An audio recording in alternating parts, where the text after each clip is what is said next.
তিনি আল্লাহ যিনি মৃত্যু এবং জীবন সৃষ্টি করেছেন। কেন? বলে লিয়াবলুয়াকুম, তোমাদের পরীক্ষা করার জন্য। আবার যদি প্রশ্ন করি আল্লাহ কিসের পরীক্ষা? বলে পরীক্ষা হলো আইয়ুকুম আহসানু আমালা, পরীক্ষা হলো তোমাদের কার আমল কত সুন্দর। তাহলে বলেন আল্লাহ তাআলা বেশি ইবাদত চায় নাকি সুন্দর ইবাদত চায়? এখন সুন্দর কাকে বলে? আমাদের সংজ্ঞায় সুন্দর একরকম, আল্লাহ তাআলার সংজ্ঞায় সুন্দরটা হলো আর এক রকম। আমরা সুন্দর বলি ওইটাকে যেটা চোখে দেখার পরে আমাদের ভালো লাগে, এটাকে বলি সুন্দর। কিন্তু আল্লাহ তাআলার কাছে সৌন্দর্যের সম্পর্কটা হলো অন্তরের সাথে।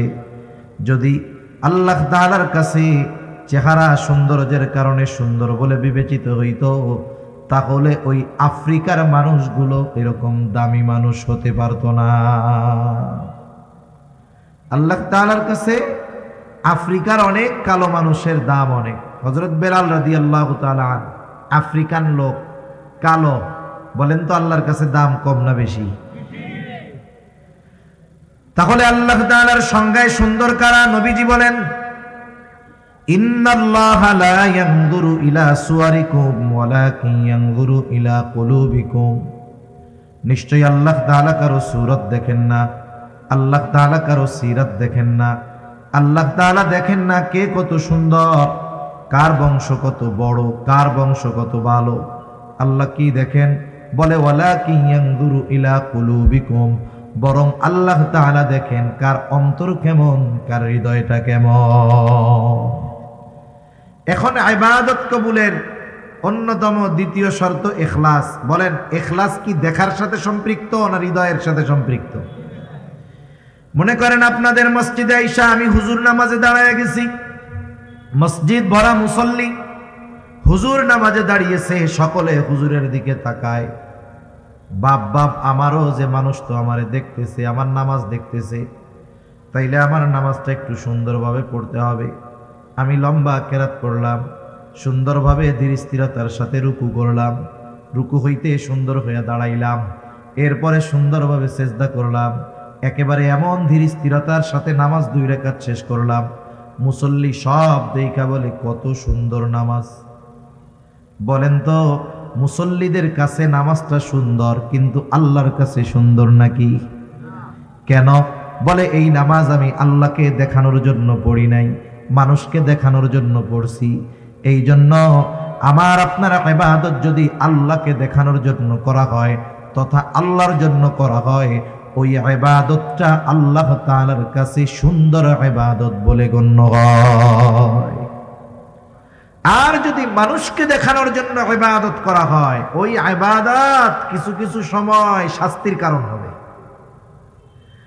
প্রসিদ্ধ এক হাদিস আবু হুরায়রা রাদিয়াল্লাহু তাআলা আনহু থেকে বর্ণিত, নবীজি বলেন কিয়ামতের দিন আল্লাহ তাআলা সর্বপ্রথম 3 শ্রেণীর মানুষকে হিসাবের জন্য ডাকবে। 1 নাম্বার, একজন শহীদকে ডাকা হবে। রক্তাক্ত অবস্থায় শহীদ আল্লাহর সামনে হাজির হয়ে যাবে। আল্লাহ তাআলা জিজ্ঞাসা করবে তোমার এই অবস্থা কেন? লোকটা বলবে আল্লাহ, কাফেরদের বিরুদ্ধে জিহাদ করে আমি আমার জীবনকে উৎসর্গ করে দিয়েছি। আল্লাহ জিজ্ঞাসা করবেন কেন জিহাদ করছো, জীবন দিছো? লোকটা বলবে আল্লাহ, আমি যুদ্ধ করেছি আপনার সন্তুষ্টির জন্য। আল্লাহ তাআলা আমার আপনার অন্তরের খবর জানেন কি জানেন না? ইন্নাল্লাহা আলিমুম বিযাতিস সুদূর, আমার আপনার অন্তরের গহীন করে কোন কথা লুকায় আছে দুনিয়ার কেউ জানে না, আমার পাশে শুয়ে থাকা বসে থাকা মানুষটাও জানে না, কিন্তু অন্তরে কি আছে যিনি জানেন তিনি কে? আল্লাহ তাআলা বলবেন বান্দা, আমি আল্লাহ তোমার অন্তরের খবর জানি। তুমি মিথ্যা কথা বলতেছ, তুমি যুদ্ধ করেছো যাতে করে দুনিয়ার মানুষ তোমার বীরত্বের প্রশংসা করে, যাতে করে দুনিয়ার মানুষ তোমাকে বাহাদুর বলে, বীর বলে। ও বান্দা, যে উদ্দেশ্যে তুমি যুদ্ধ করেছো দুনিয়ায় তুমি তা পেয়ে গেছো, দুনিয়ার মানুষ তোমাকে বীর বলছে, বাহাদুর বলেছে। সুতরাং আজকে আমি আল্লাহর তরফ থেকে তোমার জন্য কিছু নাই, তুমি চলে যাও, তোমার ঠিকানা হলো চিরস্থায়ী জাহান্নাম। আমি যে আয়াতখানা আপনাদের খেদমতে তিলাওয়াত করেছি, উক্ত আয়াতে কারীমার মধ্যে আল্লাহ সুবহানাহু ওয়া তাআলা ইবাদতের পুরস্কার কয় ধরনের হবে আল্লাহ তাআলা সে কথা বর্ণনা করেছেন। আল্লাহ সুবহানাহু ওয়া তাআলা নারী এবং পুরুষের মধ্যে সৃষ্টিগত কিছু পার্থক্য এবং শরীয়তের সামান্য কিছু বিষয়ের পার্থক্য তারতম্য ছাড়া আর সকল বিষয়ে নারী এবং পুরুষের মধ্যে আল্লাহ তাআলা সমতা দিয়েছেন। এক নাম্বার, সৃষ্টিগত যেই পার্থক্য বা তারতম্য। সৃষ্টিগত পার্থক্য কি? আল্লাহ তাআলা নারীকে স্পেশাল কিছু বৈশিষ্ট্য দিয়েছেন যেগুলো পুরুষকে দেন নাই, আবার পুরুষকে কিছু বৈশিষ্ট্য আল্লাহ তাআলা দিয়েছেন যেগুলো নারীকে দেন নাই। নারীর ওই বৈশিষ্ট্যগুলো দেখে আমরা বুঝতে পারি, বলতে পারি ইনি একজন নারী। পুরুষের বৈশিষ্ট্যগুলো দেখে আমরা বলতে পারি ইনি একজন পুরুষ। নারীর বৈশিষ্ট্য কি এগুলো বলার প্রয়োজন নাই, এমনিই আপনারা বুঝবেন। পুরুষের বৈশিষ্ট্য কি এগুলোও বলা লাগে না, এগুলো এমনিই বোঝা যায় যে পুরুষের দাড়ি ওঠে, পুরুষের চেস্ট বুক সমান থাকে, হ্যাঁ, এই ধরনের কিছু আলামত আছে। আল্লাহ তাআলা পুরুষের কণ্ঠের ভিতরে একটা কর্কশতা, শক্ত শক্ত ভাব দিয়েছেন। নারীদের ব্যাপার কি? সৃষ্টিগতভাবে যেগুলো দেখা যায়, আল্লাহ সুবহানাহু ওয়া তাআলা তাদেরকে দাড়ি দেন নাই, তারা লম্বা চুল রাখে, তাদের কণ্ঠের মধ্যে কোমলতা আল্লাহ তাআলা দান করেছেন। এছাড়াও কিছু দৈহিক পরিবর্তন আছে। এই বিষয়গুলো দেখে কে পুরুষ কে নারী আমরা বুঝতে পারি, ঠিক কিনা বলেন? এটা একটা পার্থক্য। এখন শরীয়তে কি পার্থক্য? শরীয়তে যেই পার্থক্যগুলো আছে, যেটা দৃশ্যমান মনে হয় কিন্তু আসলে এটাকে পার্থক্য বলা যায় না, কিন্তু বাস্তবতা হলো শরীয়তের যেই বিষয়টা নিয়ে ইসলাম বিদ্বেষীরা ইসলামের উপরে সবচাইতে বড় আঘাত করার অপচেষ্টা করে, এটা হলো যে তারা বলে ইসলাম সম্পদ বন্টনের ক্ষেত্রে নারীদেরকে ঠকিয়েছে। নাউজুবিল্লাহ বলে। আসলে বাস্তবতা হলো ইসলাম ঠকায় নাই, ইসলাম নারীকে জিতিয়েছে। মনে করেন দুইজন মানুষ, আপনার দুজনকেই চেনা, দুজনকেই জানা। আপনি একজনকে মাসের বেতন দেন 50,000, আপনার জানা আছে যে ওই লোকের খরচ 50,000-এর বেশিও কোনো মাসে হয়, তাকে দিলেন কত? 50,000। আর একজনকে দিয়েছেন আপনি 25,000, আপনি জানেন যে এই লোকের খরচ আছে মাসে 15,000, তাহলে 50,000 যাকে দেওয়া হইল দেখা যাচ্ছে বেশি, কিন্তু তার খরচটাও বেশি, মাস শেষে তার কিছুই থাকে না। কিন্তু যাকে 25,000 দিলেন এই ব্যক্তির খরচ 15,000, মাস শেষে তার থাকে 10,000। বলেন তো, যদিও দেখা যায় 50,000 বেশি, যদিও দেখা যায় 25,000 কম, কিন্তু 50,000 ওয়ালার খরচ বেশি হওয়া, 25,000-এর খরচ কম হওয়ায় বলেন তো মাস শেষে, দিন শেষে, বছর শেষে লাভবান কে? যারে বেশি দিচ্ছেন সে, না যাকে কম দিয়েছেন সে? বিষয়টা আপনি যদি এরকম ধরেন, বিষয়টা মোটামুটি এরকম।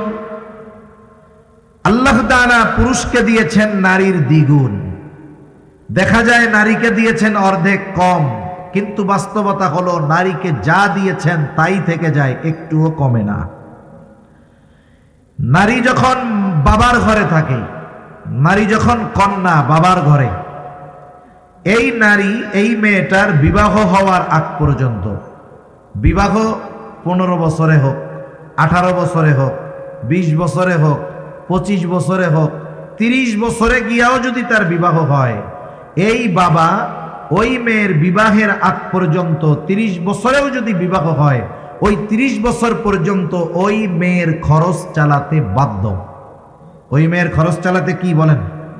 বাধ্য, বিবাহ দেওয়ার আগ পর্যন্ত। কিন্তু একটা ছেলের ক্ষেত্রে বাবা খরচ দিতে বাধ্য কতক্ষণ? একটা হলো বাধ্য, আর একটা হলো স্বইচ্ছায় দেওয়া, দুটার মধ্যে তফাৎ আছে। একটা ছেলের ক্ষেত্রে বাবা খরচ দিতে বাধ্য ততক্ষণ, বলে ছেলে বালেগ না হবে যতক্ষণ। একটা ছেলে বালেগ হয় কয় বছরে বলতে পারেন? আহাদ্দুল বুলুগ হলো আরবিতে 15 বছর, চন্দ্র হিসাবে 15 বছর বয়সে একটা ছেলে বালেগ হয়েই যায়। এর আগেও হতে পারে, 12 বছরেও হতে পারে, 13 বছরেও হতে পারে, 14 বছরেও হতে পারে। তবে ইংরেজি হিসাবে যেহেতু 15 বছর, ইংরেজি হিসাবে আরবির থেকে মাইনাস হবে প্রতি বছরে 10 দিন করে, তাহলে 150 দিন আরও যদি মাইনাস দেন, তাহলে ইংরেজি হিসাবে 14.5 বছরের একটু বেশি সময়, এর মধ্যে একটা ছেলে পরিপূর্ণ বালেগ হয়ে যায়। তার মানে একটা একটা বাবা ছেলের খরচ চালাতে বাধ্য সর্বোচ্চ 14.5 বছর পর্যন্ত। এরপরে গিয়া যদি বাপ কয় আমি তোমার খরচ দিতে পারবো না, বলেন বাবার এই কথা বলার অধিকার আছে না নাই? কিন্তু একটা মেয়ে যখন বালেগ হবে, বিবাহ হয় নাই, বাপ যদি বলে তোমার খরচ দিতে পারবো না, এ কথা বলার অধিকার বাবার আছে? তার মানে দেখেন, শুরুতেই বাবার ঘরে থাকা অবস্থায় মেয়ে অধিকার পায় বেশি, ফ্যাসিলিটি পায় বেশি, সুযোগ সুবিধা পায় বেশি। আর যদি বাবা ইচ্ছা করে 14.5 বছরের পরে ছেলের খরচ দিবে না, তাহলে এটা বাবার ইচ্ছা। যদি বাবা দেয়, এটা দিতে বাবা বাধ্য নয়, বরং বাবা এটা সন্তানের প্রতি এক্সট্রা ইহসান করে দেয়। ঠিক কিনা বলেন? তাহলে বলেন, বাবার ঘরে যখন ছেলে আর মেয়ে, অধিকারের ক্ষেত্রে ইসলাম ছেলেকে জিতাইলো নাকি মেয়েকে জিতাইলো?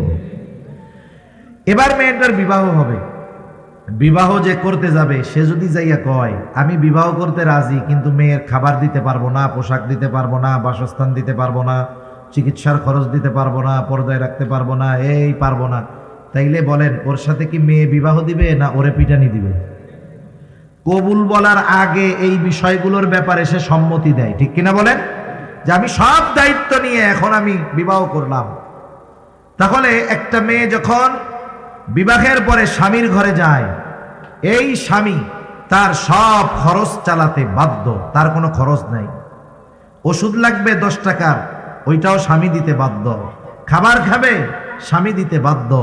এখন আসেন, এরপরে আল্লাহ তাআলা তাকে সন্তান সন্ততি দিল, একটা সময় স্বামী মারা গেল। ইসলাম কি বলে? ইসলাম বলে এইবার তার যেই সন্তান আছে, ছেলে আছে, একেবারে যতদিন এই মা বেঁচে থাকবে সন্তান তার মায়ের খরচ চালাতে বাধ্য। ঠিক কিনা বলেন?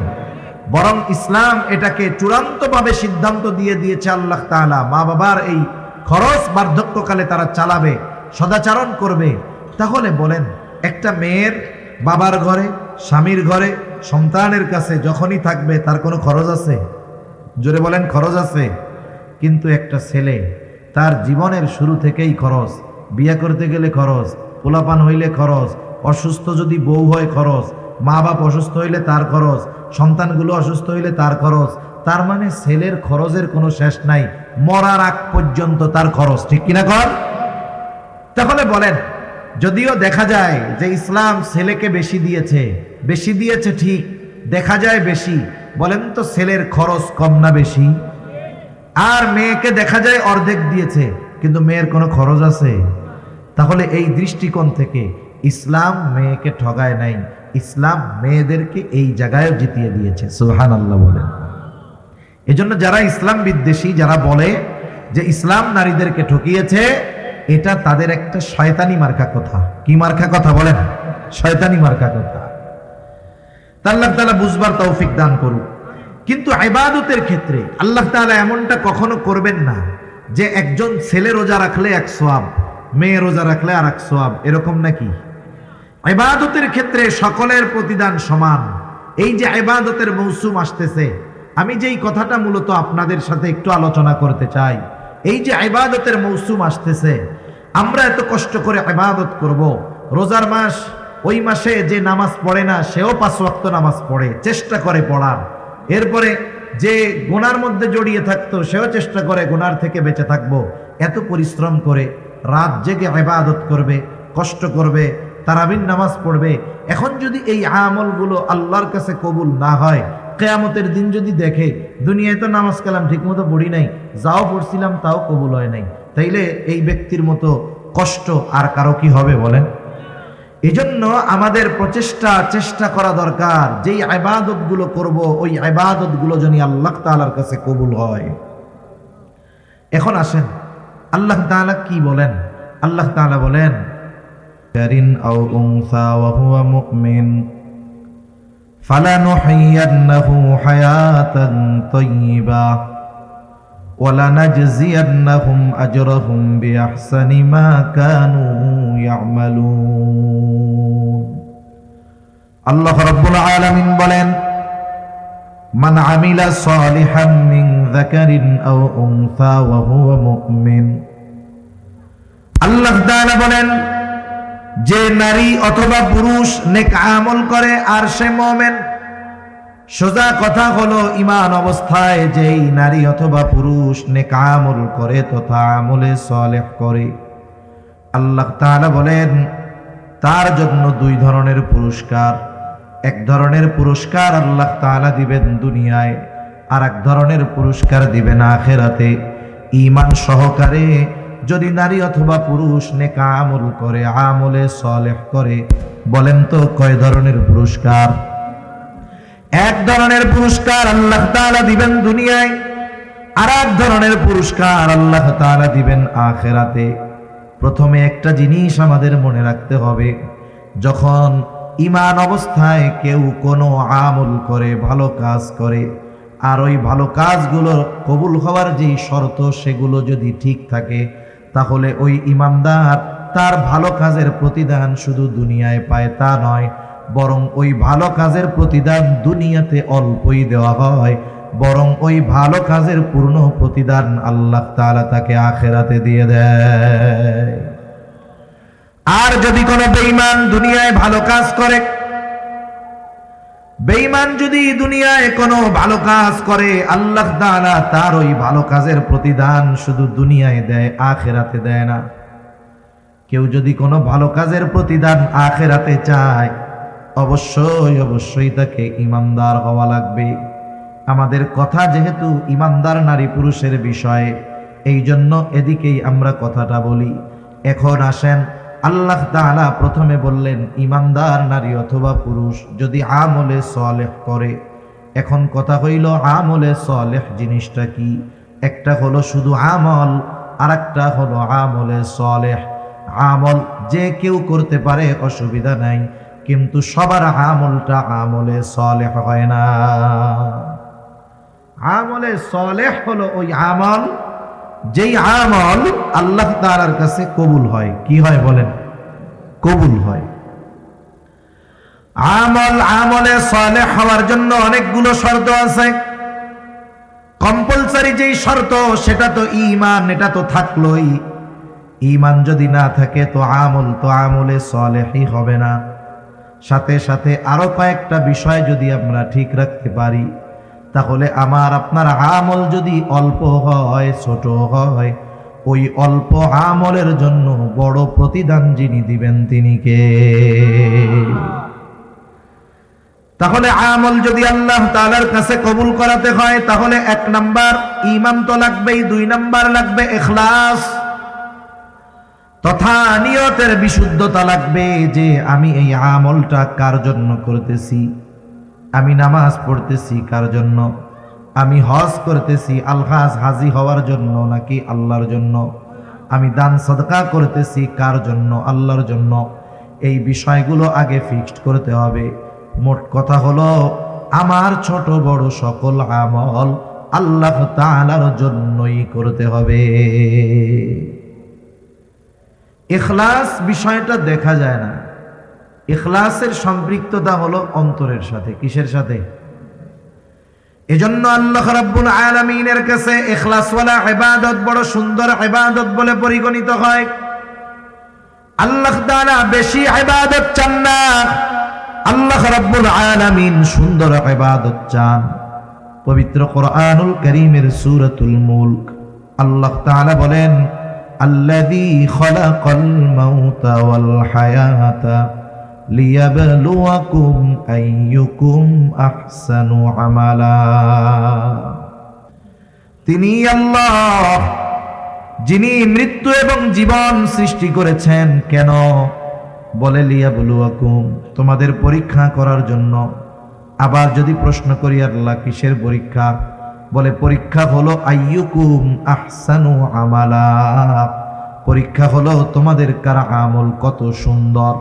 তাহলে বলেন আল্লাহ তাআলা বেশি ইবাদত চায় নাকি সুন্দর ইবাদত চায়? এখন সুন্দর কাকে বলে? আমাদের সংজ্ঞায় সুন্দর একরকম, আল্লাহ তাআলার সংজ্ঞায় সুন্দরটা হলো আর এক রকম। আমরা সুন্দর বলি ওইটাকে যেটা চোখে দেখার পরে আমাদের ভালো লাগে, এটাকে বলি সুন্দর। কিন্তু আল্লাহ তাআলার কাছে সৌন্দর্যের সম্পর্কটা হলো অন্তরের সাথে। যদি আল্লাহ তাআলার কাছে চেহারা সৌন্দর্যের কারণে সুন্দর বলে বিবেচিত হইত, তাহলে ওই আফ্রিকার মানুষগুলো এরকম দামি মানুষ হতে পারতো না। আল্লাহ তাআলার কাছে আফ্রিকার অনেক কালো মানুষের দাম অনেক। হযরত বেলাল রাদিয়াল্লাহু তাআলা আফ্রিকান লোক, কালো, বলেন তো আল্লাহর কাছে দাম কম না বেশি? তাহলে আল্লাহ তাআলার সংজ্ঞায় সুন্দর কারা? নবীজি বলেন, ইন্নাল্লাহা লা ইয়ানজুরু ইলা সুওয়ারিকুম ওয়ালাকিন ইয়ানজুরু ইলা কুলুবিকুম। নিশ্চয়ই আল্লাহ তাআলা কারো সূরত দেখেন না, আল্লাহ তাআলা কারো সিরাত দেখেন না। আল্লাহ তাআলা দেখেন না কে কত সুন্দর, কার বংশ কত বড়, কার বংশ কত ভালো। আল্লাহ কি দেখেন? বলে ওয়ালাকিন ইয়ানজুরু ইলা কুলুবিকুম, বরং আল্লাহ তাআলা দেখেন কার অন্তর কেমন, কার হৃদয়টা কেমন। এখন ইবাদত কবুলের অন্যতম দ্বিতীয় শর্ত ইখলাস। বলেন, ইখলাস কি দেখার সাথে সম্পৃক্ত না হৃদয়ের সাথে সম্পৃক্ত? মনে করেন আপনাদের মসজিদে আইসা আমি হুজুর নামাজে দাঁড়ায় গেছি, মসজিদ ভরা মুসল্লি, হুজুর নামাজে দাঁড়িয়েছে, সকলে হুজুরের দিকে তাকায়। বাপ বাপ আমারও যে মানুষ তো আমারে দেখতেছে, আমার নামাজ দেখতেছে, তাইলে আমার নামাজটা একটু সুন্দরভাবে পড়তে হবে। আমি লম্বা কেরাত করলাম, সুন্দরভাবে ধীর স্থিরতার সাথে রুকু করলাম, রুকু হইতে সুন্দর হয়ে দাঁড়াইলাম, এরপরে সুন্দরভাবে সেজদা করলাম, একেবারে এমন ধীর স্থিরতার সাথে নামাজ 2 রাকাত শেষ করলাম। মুসল্লি সব দেখা বলে কত সুন্দর নামাজ। বলেন তো মুসল্লিদের কাছে নামাজটা সুন্দর, কিন্তু আল্লাহর কাছে সুন্দর নাকি? কেন? বলে এই নামাজ আমি আল্লাহকে দেখানোর জন্য পড়ি নাই, মানুষকে দেখানোর জন্য পড়ছি। এই জন্য আমার আপনার ইবাদত যদি আল্লাহকে দেখানোর জন্য করা হয় তথা আল্লাহর জন্য করা হয়, ওই ইবাদতটা আল্লাহ তাআলার কাছে সুন্দর ইবাদত বলে গণ্য হয়। আর যদি মানুষকে দেখানোর জন্য ইবাদত করা হয়, ওই ইবাদত কিছু কিছু সময় শাস্তির কারণ হবে। প্রসিদ্ধ এক হাদিস আবু হুরায়রা রাদিয়াল্লাহু তাআলা আনহু থেকে বর্ণিত, নবীজি বলেন, কিয়ামতের দিন আল্লাহ তাআলা সর্বপ্রথম 3 শ্রেণীর মানুষকে হিসাবের জন্য ডাকবে। 1 নাম্বার, একজন শহীদকে ডাকা হবে। রক্তাক্ত অবস্থায় শহীদ আল্লাহর সামনে হাজির হয়ে যাবে। আল্লাহ তাআলা জিজ্ঞাসা করবে, তোমার এই অবস্থা কেন? লোকটা বলবে, আল্লাহ, কাফেরদের বিরুদ্ধে জিহাদ করে আমি আমার জীবনকে উৎসর্গ করে দিয়েছি। আল্লাহ জিজ্ঞাসা করবেন, কেন জিহাদ করছো, জীবন দিছো? লোকটা বলবে, আল্লাহ, আমি যুদ্ধ করেছি আপনার সন্তুষ্টির জন্য।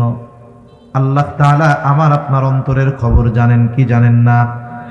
ইন্নাল্লাহা আলিমুম বিযাতিস সুদূর, আমার আপনার অন্তরের গহীন করে কোন কথা লুকায় আছে দুনিয়ার কেউ জানে না, আমার পাশে শুয়ে থাকা বসে থাকা মানুষটাও জানে না, কিন্তু অন্তরে কি আছে যিনি জানেন তিনি কে? আল্লাহ তাআলা বলবেন, বান্দা, আমি আল্লাহ তোমার অন্তরের খবর জানি। তুমি মিথ্যা কথা বলতেছ, তুমি যুদ্ধ করেছো যাতে করে দুনিয়ার মানুষ তোমার বীরত্বের প্রশংসা করে, যাতে করে দুনিয়ার মানুষ তোমাকে বাহাদুর বলে, বীর বলে।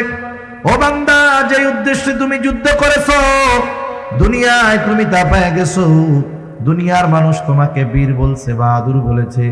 সুতরাং আজকে আমি আল্লাহর তরফ থেকে তোমার জন্য কিছু নাই, তুমি চলে যাও, তোমার ঠিকানা হলো চিরস্থায়ী জাহান্নাম। 2 নম্বরে আল্লাহ তাআলা একজন দানবীরকে ডাকবে। আল্লাহ তাআলা জিজ্ঞাসা করবে, গোলাম, কেন তুমি এই সম্পদ দান করছো? লোকটা বলবে, আল্লাহ, আপনার দেওয়া সম্পদ আমি মানুষের জন্য দান করেছি, যার ঘর নাই তারে ঘর বানায়া দিছি। কেন? বলে আপনার সন্তুষ্টির জন্য। আল্লাহ তাআলা বলবেন, না বান্দা, তুমি মিথ্যা বলতেছো, আমি আল্লাহ তোমার অন্তরের খবর জানি। তুমি দান করেছো যাতে করে দুনিয়ার মানুষ তোমার দানের প্রশংসা করে, দানবীর বলে, সমাজসেবক বলে। বান্দা, যে উদ্দেশ্যে তুমি দান করেছো, তুমি দুনিয়ায় তা পেয়ে গেছো, তোমাকে দুনিয়ার মানুষ দানবীর বলেছে, সমাজসেবক বলেছে, তোমার দানের প্রশংসা করেছে। সুতরাং আজকে আমি আল্লাহর তরফ থেকে তোমার জন্য কিছু নাই, তুমি চলে যাও, তোমার ঠিকানা হলো চিরস্থায়ী জাহান্নাম। এরকম লোক দেখাই না, দানবীর আছে না? কত জায়গায় আছে। এক মাদ্রাসার হুজুর কইতেছে, হুজুর একজন 50,000 টাকা দান করছিল মাদ্রাসায়, তা বলছিল চিঠি দিয়া যে আমার নামটা একটু সুন্দরভাবে সবার সামনে বলে দিবা। তা বেচারার আর কইতে টইতে মনে নেই। এখন এই যে মাহফিলে মানুষের সামনে বলে নাই কেন, দানের ঘোষণা দেয় নাই কেন, পরে এসে টাকা ফেরত নিয়ে গেছে গা। গত বছর না তার আগের বছর খবরে দেখলাম একজন লোক মসজিদে ফ্যান দান করছে, সে হলো মেম্বার ক্যান্ডিডেট ছিল, এখন হইতে পারে নাই। যেই এলাকায় মসজিদে ফ্যান দিছে ওই এলাকার মানুষও তারে ভোট দেয় নাই, আস্তে করে মসজিদের ফ্যানগুলো খুলে নিয়ে গেছে গা। এইরকম দান যদি কোটি কোটি টাকাও করা হয় কোনো লাভ আছে? দানবীর হওয়ার লাইগা দান করে লাভ নাই, ভোট পাওয়ার লাইগা দান করে লাভ নাই, কোনো দাম নাই এইসবের, ঠিক কিনা বলেন? তৃতীয়তে আল্লাহ তাআলা একজন কারি সাহেবকে ডাকবে, আলেমকে ডাকবে। আল্লাহ তাআলা জিজ্ঞাসা করবে, বান্দা কেন কোরআন শিখেছো, কেন ইলম অর্জন করেছো? লোকটা বলবে, আল্লাহ কোরআন শিখেছি আপনার সন্তুষ্টির জন্য। আল্লাহ তাআলা বলবে, না বান্দা তুমি মিথ্যা বলতেছ, তুমি কোরআন শিখেছো যাতে করে মানুষ তোমার তিলাওয়াতের প্রশংসা করে, তুমি আলেম হয়েছো যাতে মানুষ তোমার আলেম বলে। মানুষের প্রশংসা পাওয়ার জন্য ইলম অর্জন করেছো, কোরআন শিখেছো, যে উদ্দেশ্যে অর্জন করেছো তা দুনিয়ায় তুমি তা পেয়ে গেছো। সুতরাং আজকে আমি আল্লাহর তরফ থেকে তোমার জন্য কিছু নাই, তুমি চলে যাও, তোমার ঠিকানা হলো চিরস্থায়ী জাহান্নাম। তাহলে দুনিয়াতে মানুষ ইবাদত করার পরেও যদি ওই ইবাদত আল্লাহর জন্য না হয়, ওই ইবাদত আখিরাতে নাজাতের কারণ হবে না, বরং ধরা পড়ে যাওয়ার কারণ হতে পারে, ঠিক কিনা বলেন? এজন্য আমরা আমাদের ছোট বড় সব ইবাদত কার জন্য করব বলেন? মানুষকে দেখানোর জন্য কোনো ইবাদত করব না। 2 নাম্বার যেই জিনিসটা দরকার সেটা হলো ইবাদত করতে হবে, তবে সেটা সুন্নাত তরিকায় আল্লাহর জন্য করতে হবে, সুন্নাত তরিকায় করতে হবে। ইবাদতের পদ্ধতিটা হবে নবীজির দেখানো পদ্ধতি অনুসারে। দুনিয়াতে এমন কোন ইবাদত নাই যে ইবাদত সুন্নাত তরিকায় নাই, বরং সুন্নাত তো হলো এমন এক পরশ পাথর, যেই পরশ পাথর যদি দুনিয়ার কোনো কাজের সাথে লাগায় দেওয়া হয় ওটাও ইবাদত হয়ে যায়। সুবহানাল্লাহ। যেমন দৈনিক আমাদের কিছু কাজ থাকে, জরুরত ছাড়া পায়খানা প্রস্রাব করা, খানা দানা খাওয়া, এটা প্রতিনিয়তই আমরা করি কি করি না? কেউ যদি দৈনিক 10 বার বাথরুম করে সওয়াব হবে নাকি? কোনো দৈনিক যদি 10 বার বাথরুম করতে যায় সওয়াব হবে? যদি একবারও না যায় গুনাহ হবে। গুনাহ হবে না, সওয়াব হবে না, এমন এক কাজ। কিন্তু এই কাজটা যদি নবীজির তরিকায় করে, কার তরিকায়? নবীজির পদ্ধতিতে যদি এই সুন্নাহ এইভাবে যদি কাজটা করে, জরুরতটা যদি সারে। মনে করেন একজন মানুষ ফজরের নামাজের জন্য ঘুম থেকে উঠছে, নামাজে যাবে, বলে আছে হইল আর 20 মিনিট, মসজিদের দিকে রওনা হবে। ইতিমধ্যে জরুরতে চাপ দিছে, লোকটা চিন্তা করতেছে ওযু তো করে ফেললাম, আবার জরুরতে চাপ দিল। কিন্তু যদি জরুরত না সারি, যদি নামাজের মধ্যে জরুরতে চাপ দেয়, ফজরের নামাজে এমনিতেই ইমাম একটু কেরাত লম্বা করে, ঠিক না?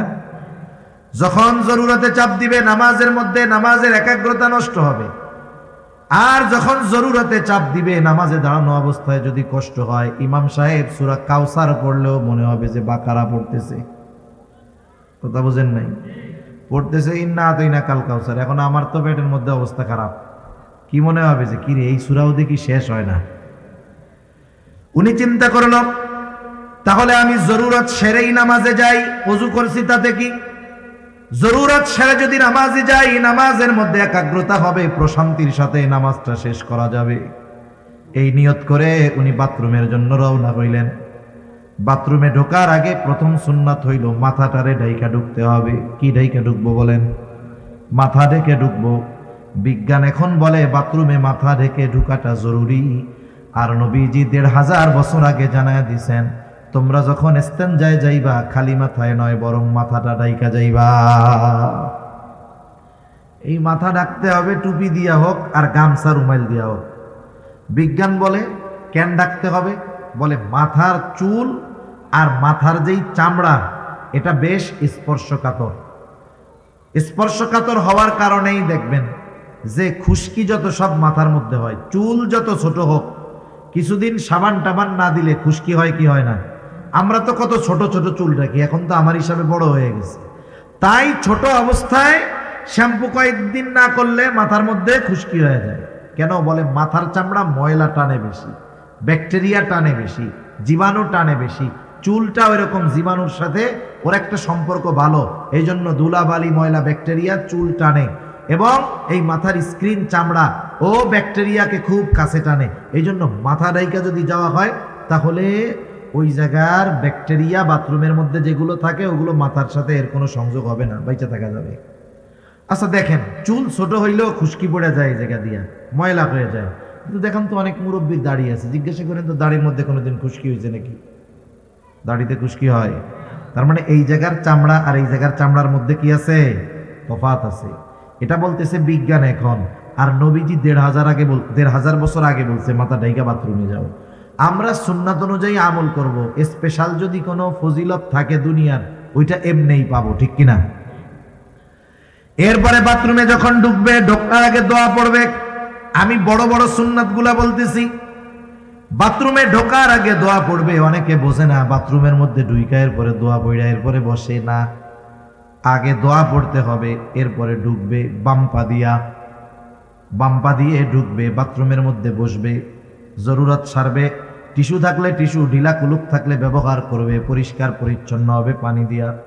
ভেতরে যদি অজুর ব্যবস্থা থাকে অজু করে বের হবে, আর যদি অজুর ব্যবস্থা না থাকে সে বের হয়ে আসবে ডান পা দিয়ে। বের হওয়ার পরে দোয়া পড়বে।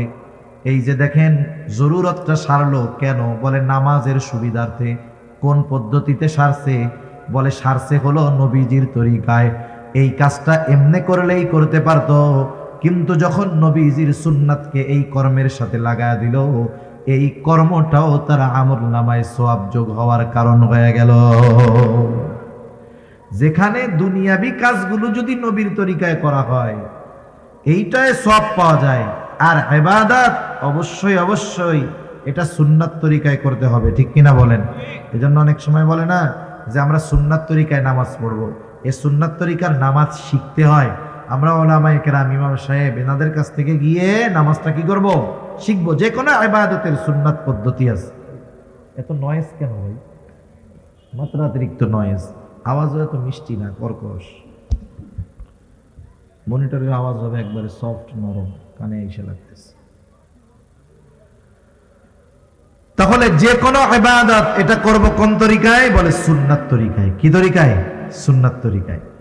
তাহলে ইবাদত কবুলের প্রথম শর্ত, প্রধান শর্ত ঈমান, 2 নাম্বার শর্ত ইখলাস, 3 নাম্বার শর্ত হলো সুন্নাত, 4 নাম্বার শর্ত হলো যেই ইবাদত করবে ওই ইবাদতের মাসলা মাসাইল গুলো জানবে। একজন মানুষ নামাজ পড়বে, বলেন তো নামাজের কিছু জরুরি মাসলা মাসাইল আছে না নাই? এগুলো জানার দরকার। এই জন্য নবীজি সাল্লাল্লাহু আলাইহি ওয়াসাল্লাম বলেন, তলাবুল ইলমি ফারিদাতুন আলা কুল্লি মুসলিম। দ্বীনি ইলম শিক্ষা করা প্রত্যেক মুসলমান নরনারীর উপরে ফরজ। কতটুকু ফরজ? কেউ বলেন একজন নিজে দ্বীনের উপরে পরিপূর্ণ চলার জন্য যতটুকু ইলমে দ্বীন দরকার শেখা ফরজ। আবার কেউ বলেন না, আর একটু বেশি শিখতে হবে। কতটুকু বেশি? আল্লাহ তাআলা কোরআনুল কারীমের মধ্যে বলেন, ইয়া আইয়ুহাল্লাযীনা আমানু কু আনফুসাকুম ওয়া আহলিকুম নারা। আল্লাহ তাআলা বলেন, হে ঈমানদারেরা, নিজে জাহান্নামের আগুন থেকে বাঁচো, অধীনস্থদেরকেও বাঁচাও। নিজে কেমনে বাঁচবা? বলে আল্লাহ তাআলার আদেশ নিষেধ মান্য করার মাধ্যমে নিজে জাহান্নাম থেকে বাঁচো। অধীনস্থদের কেমনে বাঁচাইবা? বলে তাদেরকে দ্বীনের উপরে পরিচালনা করার মাধ্যমে বাঁচাও। নিজে চলার মাধ্যমে বাঁচো, অধীনস্থদেরকে চালানোর মাধ্যমে বাঁচাও। এখন বলেন, আমি আপনি যদি পরিপূর্ণ দ্বীনের উপরে চলতে যাই, ইলমে দ্বীন অর্জন করার দরকার আছে না নাই? নিজে যদি চলতে চাই ইলমে দ্বীন দরকার, তাইলে আরেকজনকে যদি চালাইতে চাই ওই চালানোর জ্ঞান দরকার আছে না নাই? তাহলে কতটুকু শিখতে হবে? বলে কমপক্ষে নিজে এবং নিজের অধীনস্থদেরকে দ্বীনের উপরে চালানো যায় এই পরিমাণ ইলমে দ্বীন শিক্ষা করা প্রত্যেক মুসলমান নরনারীর উপরে ফরজ।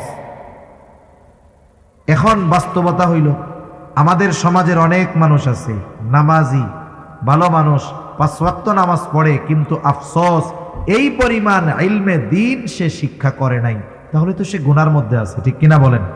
এখন শিখবো কেমনে? এক এক কথায় আসলে এক একটা শুধু বাড়তে থাকে, আমি চাইতেছি কমাইতে, এটা আরো বাড়ে। শিখবো কেমনে? শেখার পদ্ধতিটা কি? আমাদের ছোট ছোট বাচ্চা যারা আছে এদেরকে আমরা মাদ্রাসায় দিলে, নুরানি মাদ্রাসায় দিলে এগুলো শিখতে পারবে, ঠিক কিনা বলেন?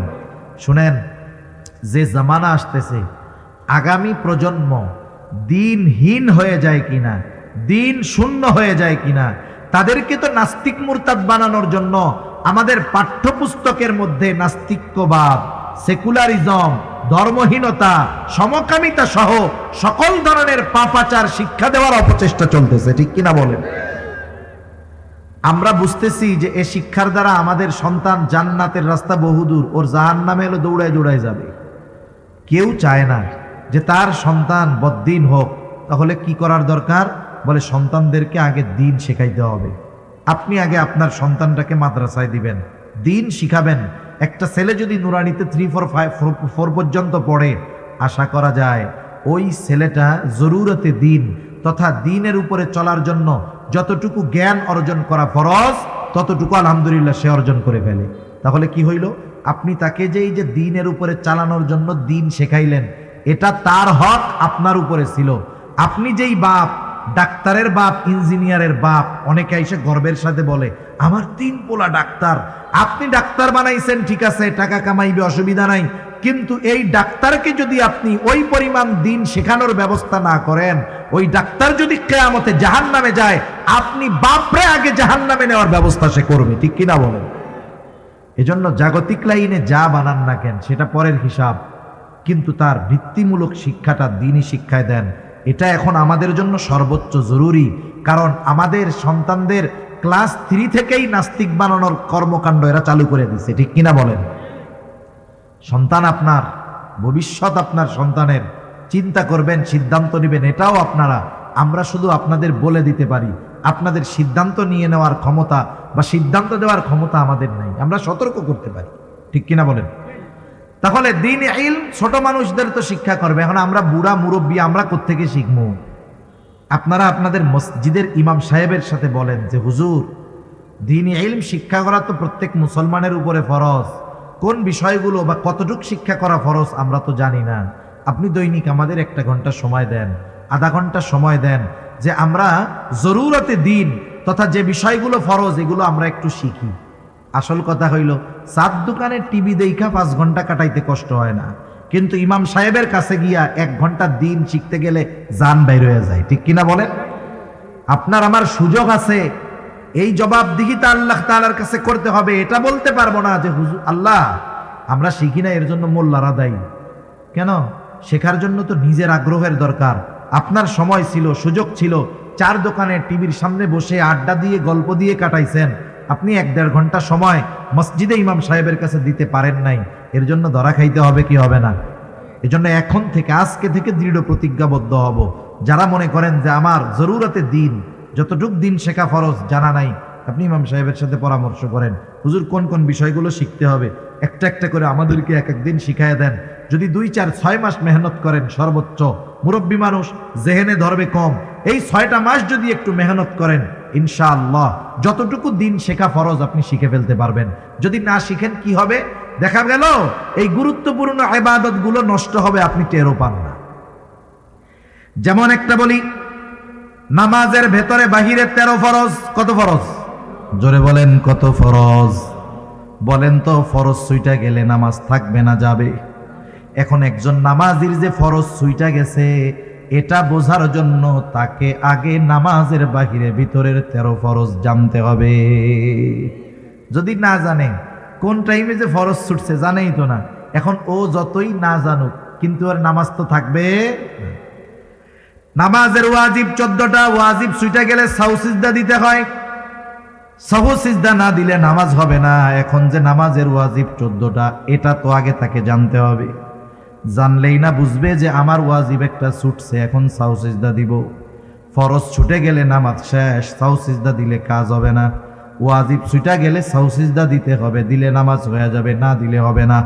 আবার দেখেন নামাজ ভঙ্গের কারণ আছে 19টা, ওই 19টা থেকে একটা কারণ পাওয়া গেলে নামাজ ভেঙে যায়।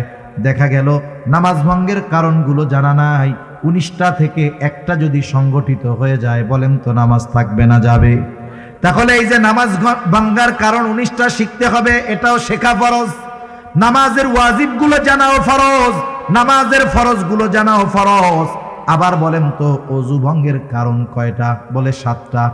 এই 7টা থেকে একটা কারণ যদি পাওয়া যায়, নামাজ থাকবে না যাবে? বলেন তো। দুইজন নামাজ পড়তেছে পাশাপাশি, এখন একজন নামাজ শেষ হওয়ার আগে 2টা সাউসিজদা দিয়া আবার নামাজ যথারীতি শেষ করেছে। পাশের জন জিজ্ঞাসা করে, বাইরে তুই যে সাউসিজদা দিলি কারণটা কি? বলে কারণ হইল আমার একটু হদস হয়ে গেছে, মানে একটু বায়ু বের হয়ে গেছে। কি হয়েছে? বাতাস বের হয়েছে আর কি। এখন বলেন তো, বাতাস বের হইলে কি ওযু থাকবে? ওযু যদি না থাকে নামাজ থাকবে? ও সৌসিদা 2 টাকা 200 দিলে কি ওর নামাজ হবে নাকি? দেখেন একটার সাথে একটা কানেক্টেড। যেমন নামাজের বাহিরে ভিতরে 13 ফরজের প্রথম ফরজ কি বলে? শরীর পাক, কাপড় পাক। প্রথম শরীর পাক, তারপরে কি? কাপড় পাক। এখন একজন গোসল তার ফরজ, এখন গোসল ফরজ হয়েছে, শরীর পাক বানাইতে হবে না? শরীর পাক কেমনে হবে? বলে গোসলের ফরজ যেগুলো আছে এগুলো জেনে গোসল করতে হবে, এরপরে তার দৈহিক পবিত্রতা অর্জন হবে। ঠিক কিনা বলেন? এখন এতে গোসলের ফরজই জানে না, কাজ হবে? শরীর পাক হবে? হবে না। এরপরে মনে করেন কাপড় পাক, কাপড় পাক হইতে হবে। এখন মনে করেন কাপড়ের উপর একটা নাপাকি পড়ছে, এখন এই নাপাকি পড়লে কতটুক নাপাক থাকলে নামাজ হয়ে যাবে, কতটুক থাকলে হবে না, এটা তার জানার দরকার আছে না নাই? এখন মনে করেন একটা পোলা পাইনের 1 ফোঁটা মুত পড়ছে, কি পড়ছে? প্রস্রাব পড়ছে। এখন প্রস্রাব পড়ছে 1 ফুট, 1 ফুট এমনি জায়গায় যতটুক নিবে, বলেন তো কাপড়ের উপরে পড়লে ওই ফোঁটা কি জায়গায় থাকবে না ছড়ায় যাবে? এখন আপনি যদি মনে করেন যে ও ফুলা অজ্ঞত 1 ফোঁটাই মুতছে, এতে আর কি হইব, চল এটা পরে নামাজ পড়ে ফেলি, কিন্তু আপনার ওই কাপড়ের উপরে যখন ফোঁটা পড়ছে ওটা যেই পরিমাণ জায়গায় ছড়ায়া যায়, ওই কাপড় নাপাক হওয়ার জন্য যথেষ্ট। কথা বুঝেন নাই? দেখেন সেজন্য কি আমার ইবাদত ঠিক হইতে হইলে তাহারাতের মাসআলা, পবিত্রতার মাসআলাগুলো জানতে হবে, ওযুর ফরজগুলো আমার জানতে হবে, গোসলের ফরজ জানতে হবে, ওযু ভাঙার কারণগুলো জানতে হবে, একটার সাথে এক একটা কানেক্টেড।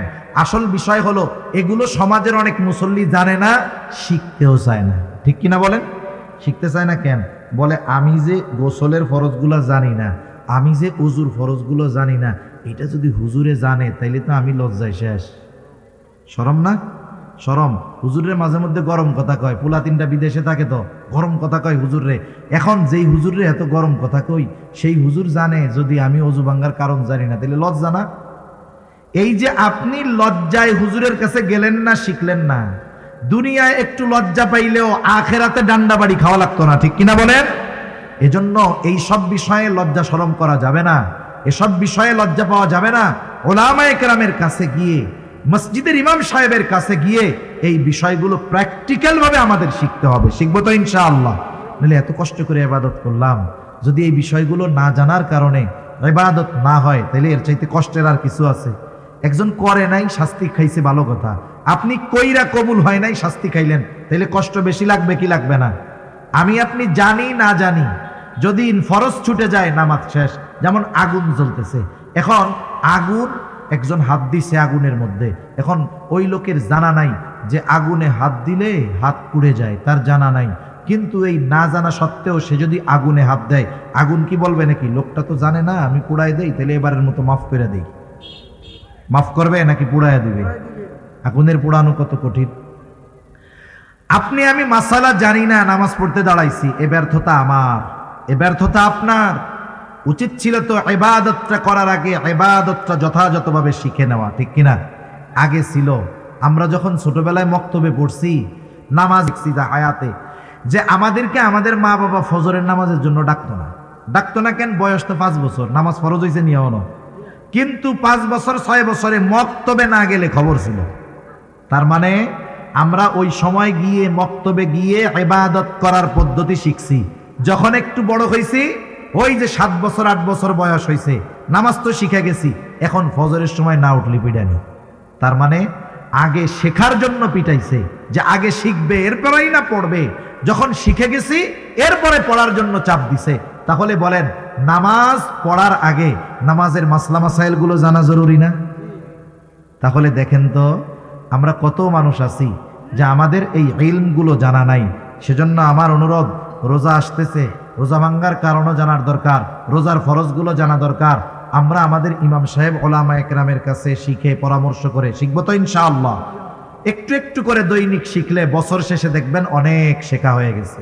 সেজন্য অনুরোধ করব, এই দুনিয়ার লজ্জার চিন্তা বাদ দিয়া আখেরাতে ডান্ডা পিটানির কথা চিন্তা করেন, তাইলে এই লজ্জা আর লজ্জা মনে হবে না। তাহলে ইবাদত কবুলের প্রথম প্রধান গুরুত্বপূর্ণ কম্পালসারি শর্ত হলো ঈমান, 2 নাম্বার ইখলাস, 3 নাম্বার সুন্নাত, 4 নাম্বার যে ইবাদত করবে অবশ্যই ওই ইবাদতের ব্যাপারে পূর্ণ ইলম অর্জন করতে হবে। 5 নাম্বার তার খাবারটা হতে হবে হালাল খাবার। কি খাবার জোরে বলেন? উপার্জনটাও হালাল হতে হবে, খাবারটাও হালাল হতে হবে। অনেক মানুষ আছে খাবার হালালের ব্যাপারে খুব সচেষ্ট সতর্ক, কিন্তু উপার্জনের ব্যাপারে কোনো টেনশন নাই। যা পায়, ওই যে ছোটবেলায় কবিতা পড়ছি, পুঁটি মাছ পাই না একটা যদি পাই, অমনি দইরা গাপুস গুপুস খাই। এই গাপুস গুপুস করে খাওয়া লোক আছে না নাই? জাজ বিচার নাই কোনো, এটা হালাল না হারাম দেখে না, পয়সা পাইছে আর পকেটে ভরে, আছে না নাই কন্যা? অথচ হালাল উপার্জন করা, হালাল খাবারের নিয়তে হালাল কর্ম করা, হালাল উপার্জন করা, এটা ইবাদত।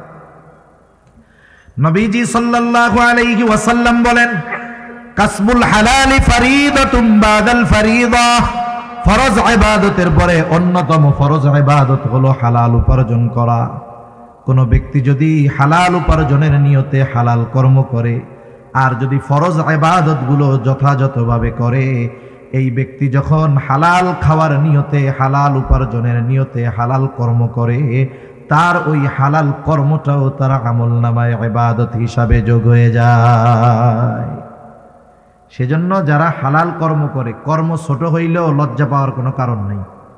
একজন অটো চালায়, সিএনজি চালায়, অন্যের জমিনে কামলা দেয়, সে যদি এই পরিশ্রমটা, এই হালাল কর্মটা হালাল রুজির জন্য করে, হালাল উপার্জনের নিয়তে করে এই হালাল কাজ, তাহলে এটা তার কি হবে বলেন? ইবাদত হবে। কিন্তু আফসোস, আমাদের দেশের মানুষ কেউ যদি সুযোগ পায় হারাম উপার্জনের, ওই হারামের নাম পাল্টাইয়া ওরা খাওয়া শুরু করে। যেমন সমাজে অনেক চাকরি আছে, ওই চাকরি হইলে কয় আলহামদুলিল্লাহ, আমার আর বেতনের টাকায় হাত দেওয়া লাগবে না। নাউজুবিল্লাহ। কেন বেতনের টাকায় হাত দেওয়া লাগবে না কেন? কয় বকশিস টকশিস যা পামো তাতেই তো কাম সারা। সরকারি চাকরি করে বকশিস, এটা ঘুষের নাম দিছে, ঘুষের কয়েকটা নাম আছে, একটা দিছে বকশিস, চা পানের টাকা, স্পিড মানি। এখন আবার কতক লোক এই ঘুষের টাকারে হাদিয়ার নাম দিয়া চালায়। নাউজুবিল্লাহ বলেন। হাদিয়ার ব্যাপারে নবীজি বলেন, হাদিয়া আদান প্রদানে মহব্বত বাড়ে, এটা দেওয়া সুন্নত, নেওয়া সুন্নত। আর এই ঘুষ রে বানাইছে হাদিয়া। নাউজুবিল্লাহ বলেন। বলে কিছু হাদিয়া দিয়েন, কামটা কইরা দিব না। কোন জায়গায় কি জিনিস ব্যবহার করতে হয় বুঝে না। এটার নাম দিছে স্পিড মানি। আপনি সরকারি অফিসে যাবেন, দেখবেন কামের গতি নাই, যেই টাকা দিবেন বলে ওই টাকায় গতি বেড়ে যায়, এই জন্য এটার নাম কি? স্পিড মানি। নাউজুবিল্লাহ। এই যে টাকাগুলো খাইতেছে, এখন ঘুষ মনে করে খায় না, ও উল্টা মনে করে, ওইটা মনে হয় ওর পাওনাটা হক। ঘুষ খায় কি মনে করে? এখন না, হক মনে করে। আল্লাহ ওদের হেদায়েত দান করুক, সকলে বলি আমিন। আর রাশি ওয়াল মুরতাশি ওয়ার রায়েশ, ঘুষখোর, ঘুষ দাতা, ঘুষ গ্রহিতা, ঘুষ দাতা, ঘুষ গ্রহিতা, মধ্যস্থতাকারী, এই তিনজনই সমান অপরাধী। তিনজনই কি বলেন না? সমান অপরাধী। বান্দার হক নষ্ট করে এরা। সেজন্য অনেকে উপার্জনের ক্ষেত্রে হালাল না হারাম যাচাই করে না। সেজন্য আমরা সমাজে দেখি অনেক নামাজি মানুষ ঘুষ খায়, কিন্তু নাম পাল্টায় খায়, মনে করে ওর জন্য বৈধ। এখন বলেন তো, ঘুষ খাওয়া নিঃসন্দেহে হারাম, কেউ যদি এটাকে হালাল মনে করে খায়, তার ঈমান থাকবে নাকি চলে যাবে? সেজন্য সাবধান, আমাদের উপার্জনটা আমরা হালাল করব। আবার দেখেন, অনেকে কর্ম করে হারাম, কিন্তু উপার্জন পরিশ্রমের উপার্জন। একজন এক জায়গায় কাজ করে, এক রেস্টুরেন্টে কাজ করে, কথার কথা, ওই জায়গায় তাকে শুধু মানুষকে পানি দিতে হয় না, লাল পানিও দেওয়া লাগে। লাল পানি ছিলেন তো, মদ পরিবেশন করতে হয়, এর বিনিময়ে মাস শেষে সে বেতন পায়। এখন নবীজি বলতেছেন যারা মদের সাথে সম্পৃক্ত 10 শ্রেণীর মানুষ এরা সব আল্লাহর লানত প্রাপ্ত। এর মধ্যে এক শ্রেণীর মানুষ কারা কারা বলে যে মদ পরিবেশন করে। এখন বলেন যে ওই রেস্টুরেন্টে চাকরি করে যেখানে মদ দেওয়া লাগে মানুষরে, তার এই কর্মটা হালাল না হারাম? তাহলে তার কর্ম হালাল হতে হবে, উপার্জনও হালাল হতে হবে। অনেকের কর্ম হালাল কিন্তু উপার্জনের মাধ্যমটাকে বানায় ফেলছে সে হারাম। সে বেতন পাইতো কর্মের কারণে, ঠিক আছে, অসুবিধা নাই, কিন্তু ওই যে আলাদা ইনকাম করা শুরু করছে ওইটা কি হইল বলেন? হারাম। তাহলে শর্ত দুইটা, কর্ম হালাল, বিনিময়টাও কি হইতে হবে? হালাল। এই হালাল উপার্জনের নিয়তে যে হালাল কর্ম করবে তাহলে এই কর্মটাও তার আমাল নামায় ইবাদত বলে যোগ হবে। সুবহানাল্লাহ বলে। এরপরে খাবারটা হতে হবে হালাল। যে কথা বলতেছিলাম যে অনেকে উপার্জনের ক্ষেত্রে কোনো টেনশন নাই, যা পাইছে তাই নাই, কিন্তু খাবার হালালের ব্যাপারে সচেষ্ট সতর্ক থাকে। বাজারে গিয়া গোশত কেনার আগে কসাইরে জিজ্ঞাসা করে বিসমিল্লাহ কইয়া গরু জবাই দিছস? মানে আল্লাহর নাম কইয়া কি গরু জবাই দিছিলি? যদি আল্লাহর নাম সাইডা ইচ্ছা কইরা বাদ দিয়ে আল্লাহর নাম বাদ দিয়ে গরু জবাই দেয়, ওই গরুর গোশত তো আর হালাল থাকবে না। থাকবে? কত সচেষ্ট। পকেটের মধ্যে টাকা পয়সা ঠিকই, ঘুষের দোকানে যায় কসাইরে জিজ্ঞাসা করে যে বিসমিল্লাহ কইয়া গরু জবাই দিছিলি নাকি? এরকম লোক আমাদের সমাজে আছে। কসাইও তো চালাক কম না। কসাই কি বলে? বলে এই ভুল আমি করি না, নামাজ কালাম পড়ি না, এটা আমার পাপ, আল্লাহ চাইলে মাফ করে দিবে। ইচ্ছা করে যদি বিসমিল্লাহ বাদ দিয়া গরু জবাই দেই, এই গরুর গোশত হালাল থাকবে না, যারাই খাবে সবাইরে হারাম খাওয়ানো হবে, আমার কবিরা গুনাহ হবে, বান্দার হক নষ্ট হবে। এত হিসাব দিতে রাজি নাই, এই জন্য গরু জবাই দেওয়ার সময় বিসমিল্লাহ কইতে ভুলি নাই আমি। এবার খুশির ঠেলায় বলে রমজান মাস চলে আসছে তো, বাংলাদেশ যা 800 টাকা গরুর কেজি, কয়দিন পরে 2000-1000 টাকা হয়ে যায় কিনা ঠিক নাই, তাহলে দে রোজার মাসে সেহেরির খাওয়ানি গরুর গোশত দে 10 কেজি দে আমাকে। এখন বলেন সুন্দর মতো হালাল গরুর গোশত কেনার সময় পকেট থেকে টাকা দিছে, এটা কি? জোরে বলেন এটা কি? আরে হারাম টাকা দিয়ে হালাল কিনলো, সে তো হারামের মতোই, ঠিক কিনা বলেন? এজন্য আমাদের উপার্জনটাও হালাল হতে হবে, খাবারটাও হালালই হওয়া লাগবে। এখন যাদের খাবার উপার্জন হারাম, হারামের সাথে যারা তাদের নিজের জীবনটাকে জড়ায় ফেলছে, এদের বড় বড় কয়েকটা ক্ষতি। 1 নাম্বার ক্ষতি, যে হারাম খায় তার দোয়া আল্লাহ তাআলা কবুল করে না। এই যে দোয়া কবুলের ঘোষণা আল্লাহ তাআলার পক্ষ থেকে যেই সময়গুলোতে আছে, এই যে লাইলাতুন নিসফে মিন শাবান গেছে, প্রতিদিন মধ্যরাতের পর থেকে নিয়ে সুবহে সাদিক পর্যন্ত আল্লাহর যেই ক্ষমার ঘোষণা আছে, রোজার মাসে স্পেশাল শবে কদর, এই ফজিলতের মাস সময় ক্ষমার ঘোষণা আছে, বাইতুল্লাহ গেছে, দোয়া কবুলের কত স্থান আছে, যেই জায়গাগুলোয় গেলে আল্লাহ দোয়া কবুল করে। কিন্তু ওই হারামখোর যে, সে যতই বিনয়ের সাথে দোয়া কবুলের সময় দোয়া কবুলের স্থানে গিয়েও যদি দোয়া করে, এই হারামখোরের দোয়া আল্লাহ কবুল করবে। তাহলে 1 নাম্বার ক্ষতি, দোয়া কবুল হবে না। 2 নাম্বার যেই ক্ষতি, আল্লাহর নবী বলেন লা ইয়াদখুলুল জান্নাতা জাসাদুন গুযিয়া বিল হারাম, হারাম ভক্ষণকারীর শরীর জান্নাতে প্রবেশ করবে না। যেই দেহ হারাম টাকা দিয়ে গঠিত, যে হারাম খাবার দিয়ে গঠিত, এই দেহটা জান্নাতের জন্য অনুপযুক্ত।